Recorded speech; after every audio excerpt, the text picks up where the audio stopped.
আচ্ছা, তোমাদের একটা টপিকস আয়নিক নন আয়নিক বিক্রিয়া, এটা বলা হয়েছিল যে ভিডিওতে আলোচনা করা হবে। দেখো, এটা মোস্ট ইম্পর্টেন্ট টপিকস আমি বলবো না, তবে তোমাদের একটু জেনে রাখার প্রয়োজন আছে যে আয়নিক এবং নন আয়নিক রিয়াকশন কাদেরকে বলা হয়। ফার্স্টলি, যে সকল বিক্রিয়া, ভালো করে বোঝার চেষ্টা করবা, যে সকল বিক্রিয়া দ্রাবকের অভ্যন্তরীণ চাপ প্রভাব, দ্রাবকায়ন প্রভাব, দ্রাবকের ডাইলেকট্রিক ধ্রুবকের প্রভাব, আয়নিক তীব্রতার প্রভাব, এইগুলো দ্বারা নিয়ন্ত্রিত হয় তাদেরকে বলে আয়নিক বিক্রিয়া। ক্লিয়ার? যে সকল বিক্রিয়া দ্রাবকের, আমরা তো জানি বিক্রিয়াতে কি সাধারণত একটা দ্রাবক থাকে। তুমি যখন একটা বিকারে বিক্রিয়া ঘটাবা তখন এখানে যে বস্তুটা নিবা সেটাকে বলে দ্রব, এবং এখানে মনে করো আছে যে বিষয়টার সাথে আছে, এখানে যে দ্রবটা যার সাথে মিশবে তাকে বলে কি দ্রাবক। ঠিক আছে? দ্রব আর দ্রাবক মিলে তৈরি করে, দেখা যাচ্ছে না। দেখো, তুমি যখন একটা বস্তু বা পদার্থকে বিকারে নিবা সেটাকে বলবে দ্রব, এবং বিকারটাকে বা বিকারে যে বস্তুটা আগে থেকে আছে তাকে বলা হবে দ্রাবক।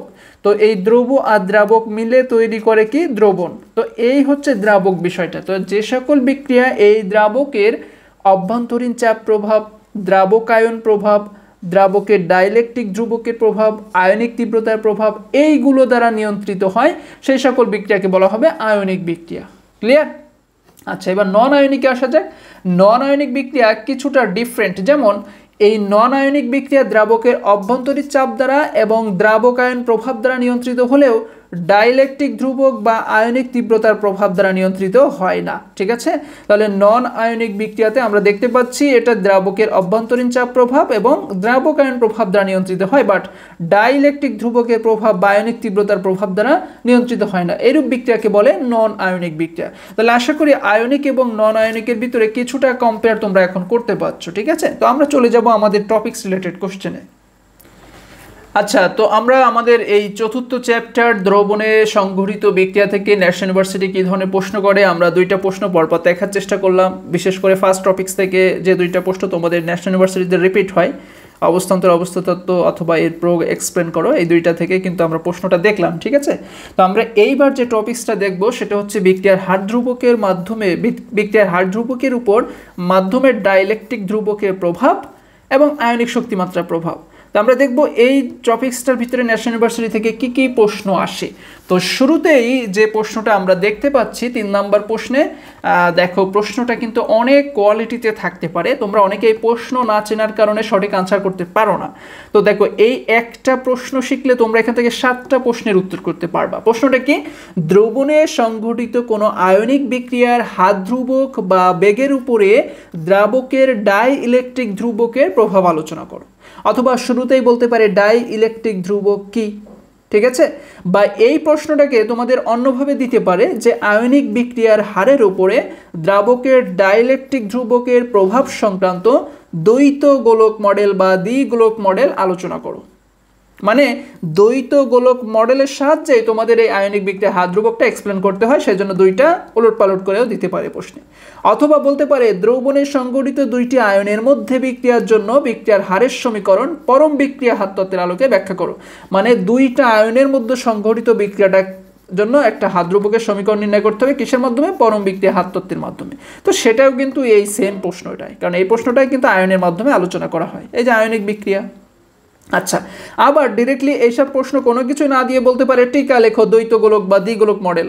তাহলে তোমাদের দ্বৈত গোলক মডেল সম্পর্কে ডিটেলে আলোচনা করতে হবে টিকাতে।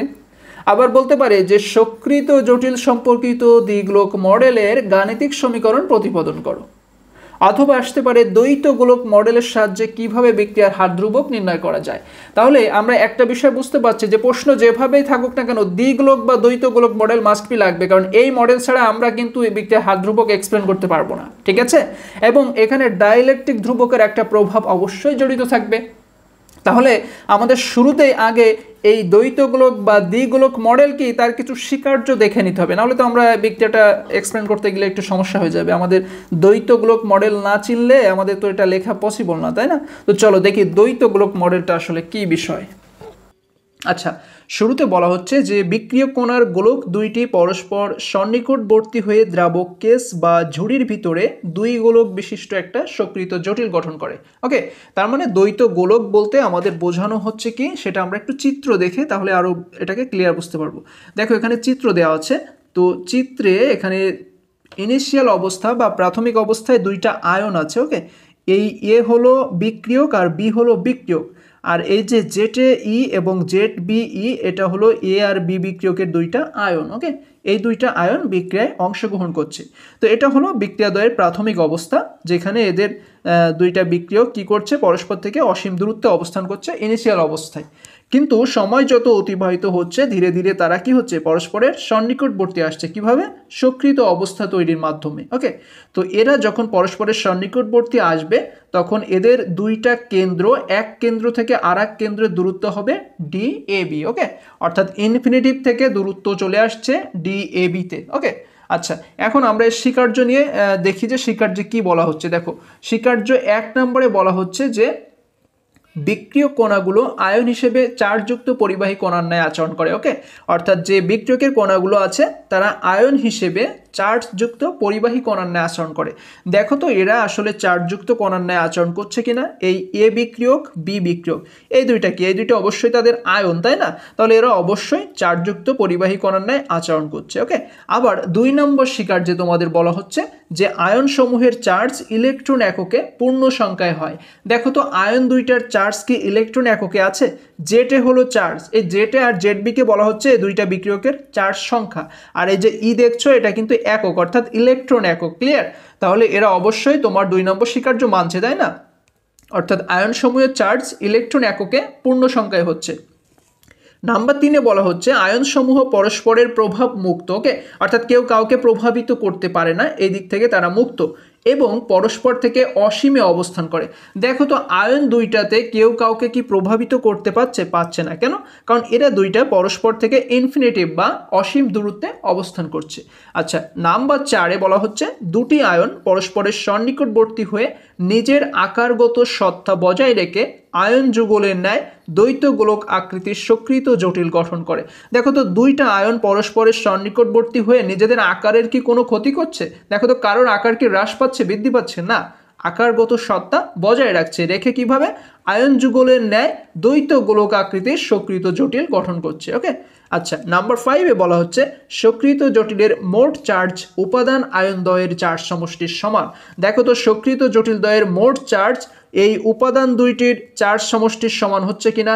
এক্স হলো সক্রিয় জটিল যার চার্জ জেড এ প্লাস জেড বি, আবার বিক্রিয়ক দুইটার চার্জও জেড এ প্লাস জেড বি অর্থাৎ সমান হচ্ছে, তাই না?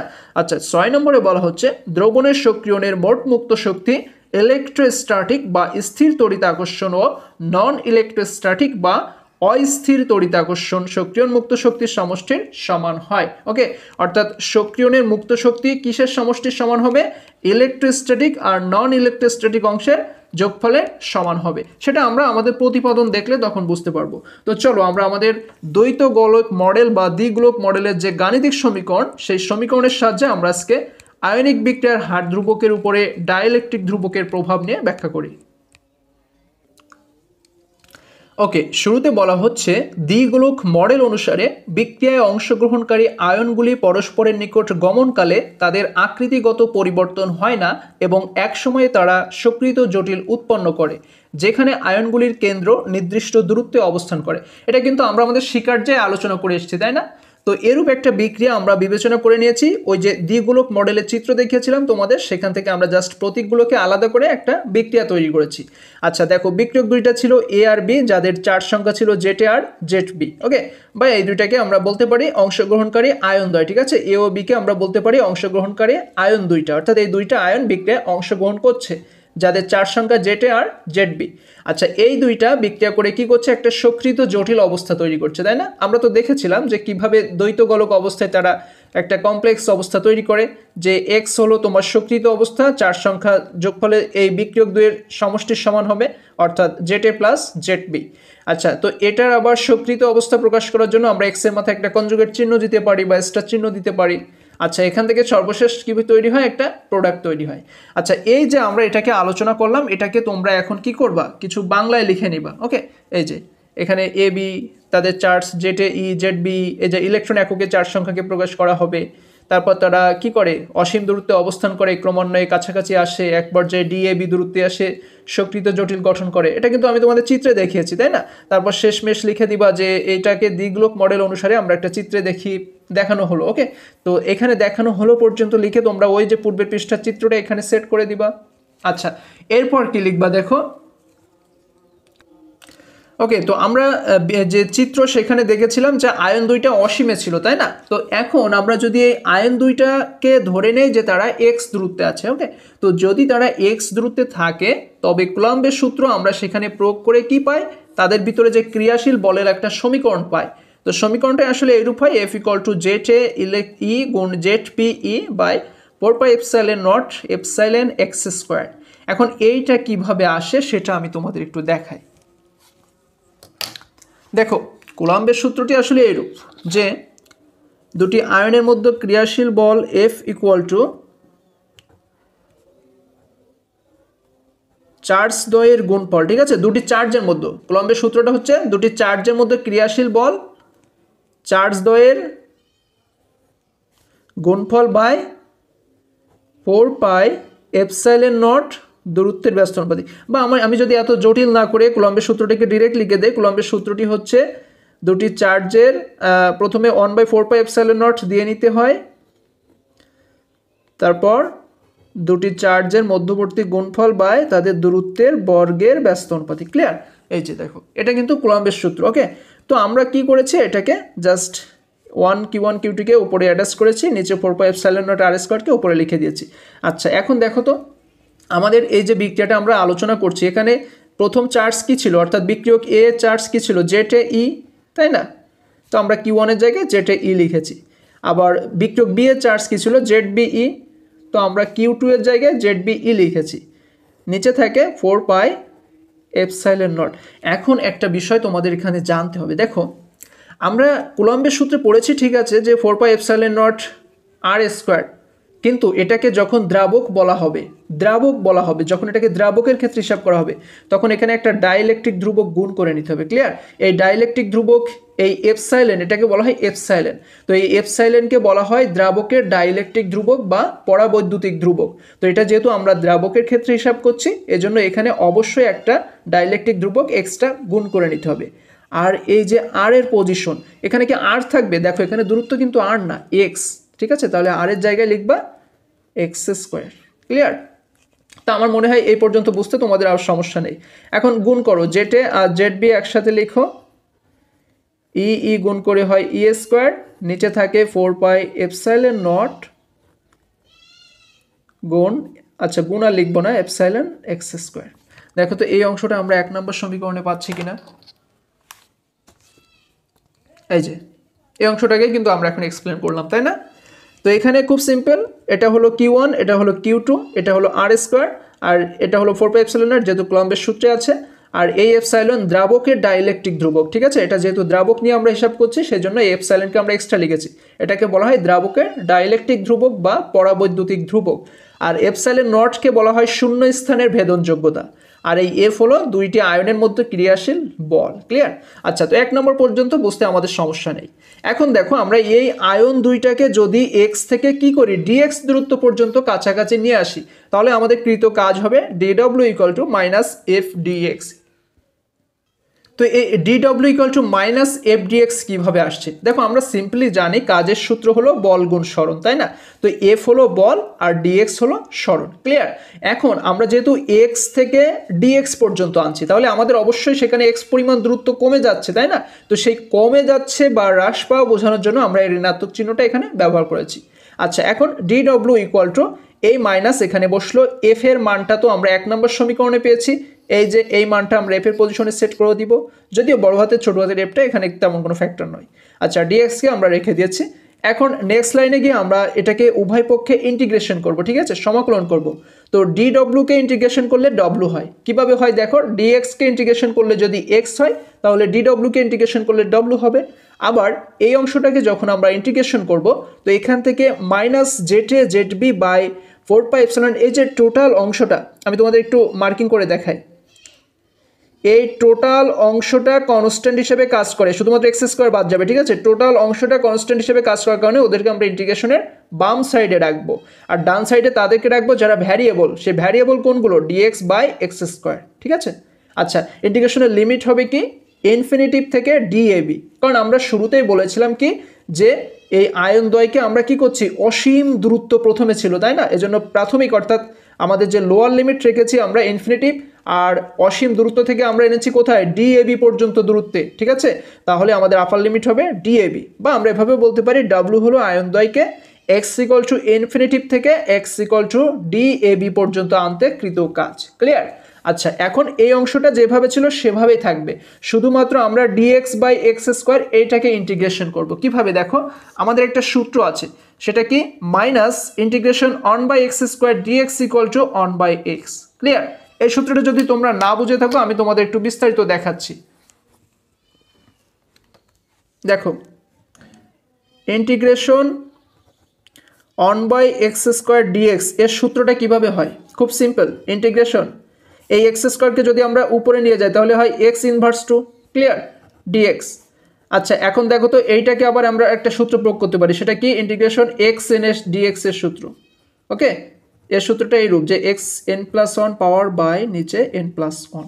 তাহলে এক্স লেখো N K minus two plus one by নিচে minus two plus one. Clear? আচ্ছা, উপরে থাকবে এক্স মাইনাস ওয়ান, নিচে থাকবে মাইনাস ওয়ান। এক্স মাইনাস ওয়ানকে করলে হয় ওয়ান বাই এক্স, আর নিচের মাইনাস ওয়ান, এই মাইনাসকে আমরা বাম সাইডে লিখে দিলাম। এই সাইডে আছে কি একটা, এই যে ডিএক্স। আচ্ছা, তাহলে আমাদের এই সূত্রটা কি? One by X square DX এর সূত্র minus one by X DX, তাই না। তো এখন যদি আমরা উভয় পক্ষকে মাইনাস দিয়ে গুণ করি তাহলে minus one by X square DX equal to one by X DX হয় না? দেখো তো, এটাভাবে তো করা যায়, তাই না।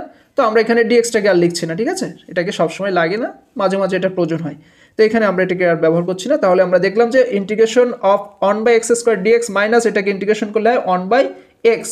তাহলে যদি আমরা মাইনাস এটাকে তো one by X square DX মানে তো আমরা ওয়ানকে ডিএক্স দিয়ে গুণ করে ডিএক্স বাই এক্স স্কোয়ারে লিখতে পারি, ওকে, equal to one by x. আচ্ছা, এখন আমাদের দেখো তো এখানে আছে কি? Dx by X square. Okay, dx by X square. তাহলে dx by X square equal two আমাদের কি হবে?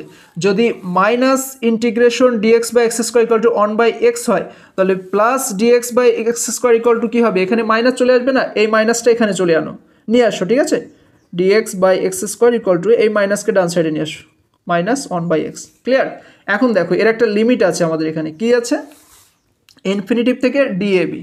তো এখানে একটা লিমিট বসাও ইনফিনিটিভ থেকে ডিএবি, তাহলে এটা তখন কি হয়ে যাবে? আপার limit DAB, lower limit infinitive. আচ্ছা, এখন দেখো এখানে এই এক্স এর পজিশনে একবার আপার লিমিট আসবে, মাইনাস একবার লোয়ার লিমিট আসবে। ক্লিয়ার? তো প্রথমে আমরা এক্স এর পজিশনে আপার লিমিটকে আনি, মাইনাস লোয়ার লিমিটকে আনি। আচ্ছা, এখন দেখো তো এই মাইনাসে মাইনাসে প্লাস হয়, তাই না, কিন্তু এই ইনফিনিটিভ থাকার কারণে এর আর কোনো মূল্য থাকে না। ক্লিয়ার? এটা তখন আউট হয়ে যায়, এখানে থাকে কি? Minus one by DAB. আচ্ছা, তাহলে আমরা দেখলাম কি যে integration infinitive to DAB dx by x স্কোয়ারকে ইন্টিগ্রেশন করলে হয় মাইনাস ওয়ান বাই ডিএবি। তো এই মাইনাস ওয়ান বাই ডিএবি, এই মাইনাস, এই যে খুব ভালো করে খেয়াল করো, এই মাইনাস আর এই মাইনাস দুইটা প্লাস হয়ে যায়, যে কারণে এখানে আর কোনো চিহ্ন নেই। আবার দেখো ওয়ান বাই ডিএবি, এই ওয়ান নিচে এই ডিএবি। ক্লিয়ার? তাহলে এই 2 নম্বর সমীকরণ বুঝতে আশা করি তোমাদের সমস্যা নেই। চলো এখন আমাদের পরবর্তী ধাপে চলে যাই।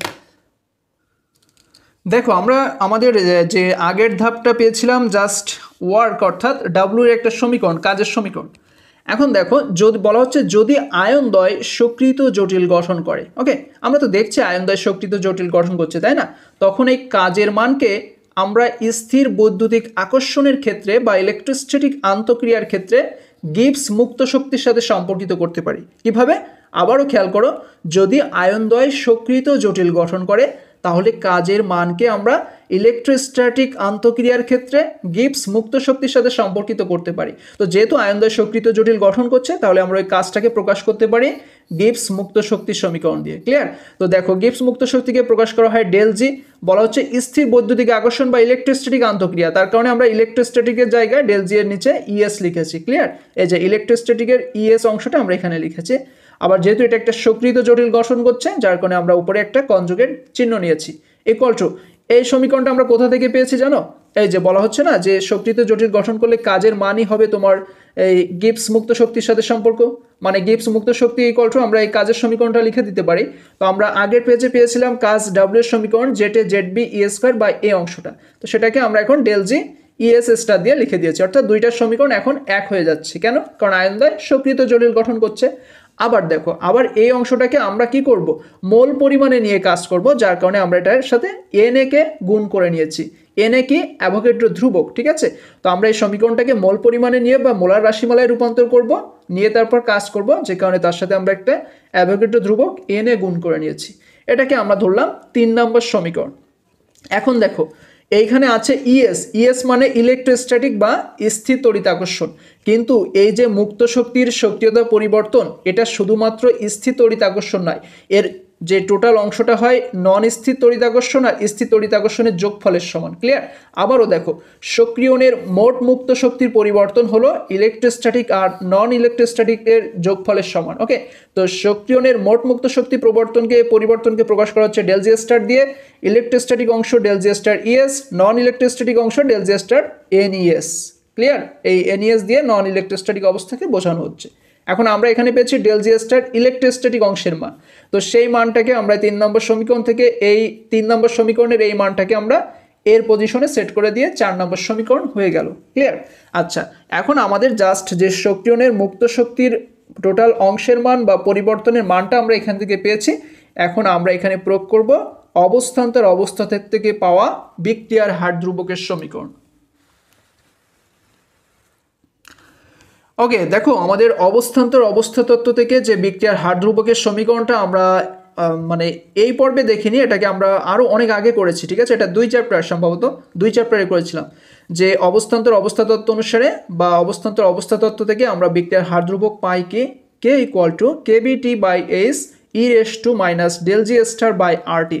এটাকে আবার বলা হয় বিক্রিয়ার বেগ ধ্রুবকের সাথে মুক্ত শক্তির সম্পর্ক। ঠিক আছে? বিক্রিয়ার বেগ ধ্রুবকের সাথে মুক্ত শক্তির সম্পর্কও বলা যায়। ক্লিয়ার? আচ্ছা, এখানে কে কি পদ দেখো, কে বলা হচ্ছে তোমার হার ধ্রুবক বিক্রিয়ার, কেবি হলো বোল্টজম্যান কনস্ট্যান্ট, টি হলো পরম তাপমাত্রা, এইচ হলো প্লাঙ্কস কনস্ট্যান্ট, ডেল জি স্টার, ডেল জিকে বলা হয় মুক্ত শক্তি পরিবর্তন, আর ডেল জি স্টারকে বলা হয় সক্রিয়ণের মুক্ত শক্তি পরিবর্তন। ক্লিয়ার? আর হলো কি, ওই যে মোলার গ্যাস ধ্রুবক, আর টি ওই যে পরম তাপমাত্রা। ঠিক আছে? তো এই ডেল জি স্টার আছে এই পজিশনে, তোমরা এই ডেল জি স্টার থেকে যে মানটা পেয়েছো সেটাকে সেট করে দাও। এই যে ওই পজিশনে কিন্তু আমরা ওই মানটাকে সেট করে দিয়েছি। নিচে ছিল আর টি, যেটাকে আমরা ভাগ আকারে লিখেছি। ক্লিয়ার? আচ্ছা, এর পরবর্তী ধাপে দেখো, এখানে তোমাদের আছে K equal to kBT by S, ওভাবেই আমরা রাখবো। আমরা এখানে জাস্ট একটু আলাদা করে নিয়েছি। ঠিক আছে? কিভাবে? এই আরটিকে এই অংশও পাবে, এই অংশও পাবে। ঠিক আছে? তো আমরা প্রথমে দেখো আরটিকে এই অংশের সাথে লিখেছি একবার, আর একবার আরটিকে আমরা এই অংশের সাথে লিখেছি। কিভাবে? এই যে এই আরটি এদের সাথে ভাগ আকারে আছে, মানে আরটি ডান সাইডে গেলে কি হয়ে যায়, আরটি উপরে উঠে গেলে গুণ আকারে হয়ে যায়, তাই না? খুব এই অংশটা খুব ভালো করে খেয়াল করবা। দেখো, এই যে আরটি এদের সাথে যখন ভাগ আকারে ছিল, তো ওটাকে আমরা যখন সাইডে গুণ আকারে লিখলে কি হয়ে যাবে, 1/RT হয়ে যাবে, তাই না? তার মানে এই যে নিচের হর অংশ আছে এর সাথে কিন্তু আরটিটা গুণ হয়ে যেত, তাই না? তো দেখো, টি আছে, আর নেই। কেন নেই? আবার দেখো, উপরের এই এনএটাও নেই, অর্থাৎ উপরের এনএ নেই, নিচে আর নেই। তো ওটাকে আমরা লিখতে পারি কেবি দিয়ে, 1/KB দিয়ে। ঠিক আছে? কারণ আমরা জানি বোল্টজম্যান কনস্ট্যান্টের মান হলো R/N। ওকে, অর্থাৎ Boltzmann constant equal to molar gas ধ্রুবক বাই অ্যাভোগাড্রো সংখ্যা। তো কেবি ইকুয়াল টু R/NA, এটা আমাদের সূত্র। তাহলে আমরা NA/R এর জায়গায় লিখতে পারি 1/KB। কেবি ইকুয়াল টু যদি R/NA হয়, তো উল্টে নাও সবগুলোকে, তার মানে কি NA/R ইকুয়াল টু হবে 1/KB। তাই দেখো, আমরা এখানে 1/KB লিখেছি। ঠিক আছে? উপরে NA মিসিং, নিচে R মিসিং। আচ্ছা, তো আমরা ইটাকেও এরকম দুইটার সাথে অ্যাটাচ করে দিয়েছি। আচ্ছা, এটাকে বলা হয় ই না, এটাকে বলবো এক্সপোনেনশিয়াল। ঠিক আছে? এক্সপোনেনশিয়াল বা ই রেস টু। আচ্ছা, পরবর্তী লাইনে আমরা উভয় পক্ষে লন নিচ্ছি, বাম সাইডেও লন নিব, ডান সাইডেও লন নিব। তো কে লন নিলে লন কে, আর এই অংশটাকে আমরা লন নিলাম, ঠিক আছে। তো আমরা লন নিয়েছি কোন পজিশন পর্যন্ত একটু খেয়াল করো। এই অংশটাকে আমরা লনের ভিতরে রেখেছি, এই অংশটাকে লনের ভিতরে আর রাখিনি। কেন? কারণ এই অংশকে আমরা লনের সাথে গুণ করেছি। তো এক্সপোনেনশিয়াল লনের সাথে গুণ হয়ে আউট হয়ে যায়, থাকে শুধুমাত্র এক্সপোনেনশিয়াল যে পাওয়ারটা থাকে সেই অংশটা থাকে, ঠিক আছে। এক্সপোনেনশিয়াল লনের সাথে আউট হয়ে যায় গুণ হয়ে, তো থাকে এই পাওয়ারটা মাইনাস এই অংশটা। ওকে, এটাকে আমরা ধরলাম 5 নম্বর সমীকরণ। এখন দেখো, আমরা যদি এই 5 নম্বর সমীকরণের এই এপসাইলনের জায়গায় যদি ইনফিনিটিভ ধরি, এপসাইলনের জায়গায় ইনফিনিটিভ ধরলে কিন্তু আমাদের এই মানটা সম্পূর্ণ আউট হয়ে যায়, ঠিক আছে। কারণ আমরা যখন ইনফিনিটিভ ধরবো তখন এটা থাকবে না, ভ্যানিশ হয়ে যাবে। আবার এই কে এর জায়গায় যখন কে নট ধরবো তখন দেখো কি হয়, লন কে এর জায়গায় ln K naught, ln KBT by H ওইভাবে থাকবে, এই অংশটাও এইভাবে থাকছে, ঠিক আছে। এই অংশে এপসাইলনের জায়গায় ইনফিনিটিভ ধরার কারণে এটা আউট হয়ে যায়। তাহলে আমাদের ঠিক 6 নম্বরের অনুরূপ একটা সমীকরণ চলে আসে। তো এখান থেকে আমরা খুব সহজে দেখো এই লন এই অংশটা আর এই অংশটা সেম টু সেম হচ্ছে না, তাহলে আমরা লিখতে পারি 5 নম্বর সমীকরণের সাথে 6 নম্বর কম্পেয়ার করে পাই এই 5 নম্বরের এই পজিশনে আমরা লিখব কি, এর মান লন কে নট, ঠিক আছে। অর্থাৎ এই জায়গায় লিখব লন কে নট। দেখো আমরা ওইটাই কিন্তু এখানে লিখেছি, ঠিক আছে। তো এটা হচ্ছে আমাদের কি 7 নম্বর সমীকরণ হয়ে গেল। তাহলে এই সমীকরণটাই হলো একটা দ্বিগুণক মডেল অনুসারে বিক্রিয়ার হারের ওপরে দ্রাবকের ডাইইলেকট্রিক ধ্রুবকের প্রভাব সম্পর্কিত সমীকরণ, ঠিক আছে। আবারও বলছি, এই সমীকরণটি হলো একটা দ্বিগুণক মডেল অনুসারে বিক্রিয়ার হারের ওপরে দ্রাবকের ডাইইলেকট্রিক ধ্রুবকের প্রভাব সম্পর্কিত সমীকরণ। তো এখান থেকে আমরা খুব সহজে একটা লেখচিত্র পাই। তো চলো আমরা নেক্সট পেজে আমরা এই লেখচিত্রটা দেখাই। তো দেখো, এই লেখচিত্রটা আসলে আমরা কিভাবে পাই জানো? কারণ এইটাকে আমরা তুলনা করতে পারি y equal to M X plus C টাইপের একটা সমীকরণের সাথে, ঠিক আছে। y equal to M X plus C টাইপের একটা সমীকরণের সাথে এটাকে তুলনা করতে পারি, ঠিক আছে।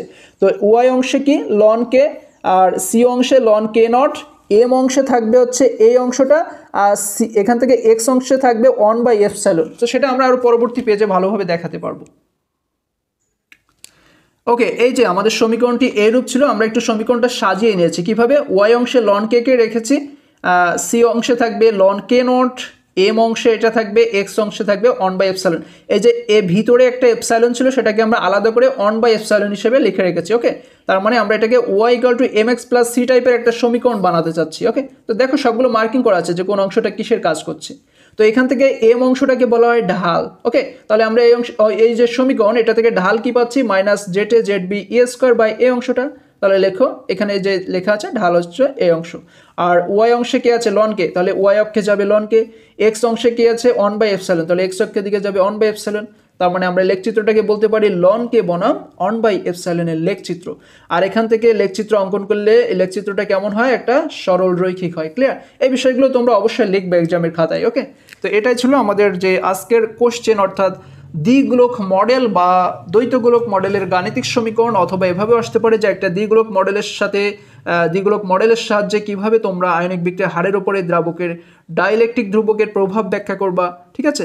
বা তোমাদের আরও 2-3 আঙ্গিকে থাকতে পারে, যেটা তোমাদের আমি শুরুতে কোশ্চেনের ভিতরে অ্যানালাইসিস করে দিয়েছি। তো চলো আমরা আমাদের নেক্সট কোশ্চেনে চলে যাই।